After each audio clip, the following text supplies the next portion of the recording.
during the summer, when youth groups may not be meeting as regularly, how can youth ministers help their students find community and relationship with other segments of the church? That's a great question. Summer is such a unique time in student ministry. There's so much about it that is like this concentrated busyness and chaos, and then these periods of just deadness and slowness at times as you're in between school years. But I think the first thing I would say is, and this connects to what I was talking about earlier with our pastoral team, is I would say take time to just kind of think about your own ministry relationships and friendships within your church.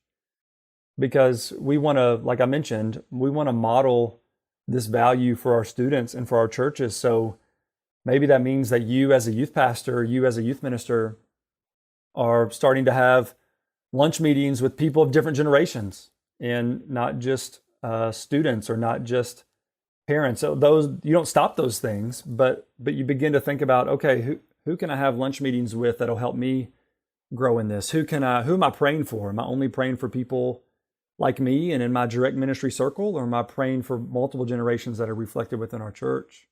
Who are you talking to before or after church? Are you talking to the same people or your same friends or same students? Or are you talking to all different generations? So I think some of the pause of summer and the different rhythms of summer can give us an opportunity to evaluate those things. And then I think some of the summer events and some of the just change up of summer can also help you connect people in your church that aren't normally connected during the school year. I'm thinking of like leaders and volunteer roles.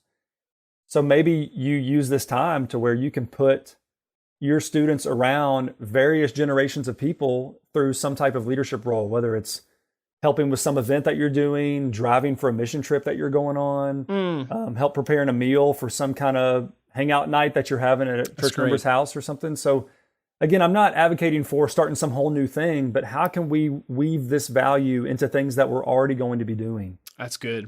So That's really putting people around your students that are 1 season ahead, 2 seasons ahead, 5 seasons ahead in ways that are accessible for everyone involved, the student and the leader. Does that make sense? That's really good, man. And I really appreciate the vision you cast of like, hey, you've got camps, you've got mission trips, you've got, if you're anything like me, when you were a youth pastor, you were automatically signed up for like double duty on VBS week because you were doing VBS and then you were doing like the VBS after party for teenagers, whatever. Right. So, busy. It's not an issue of being busy. It's just, there's kind of some extra margin.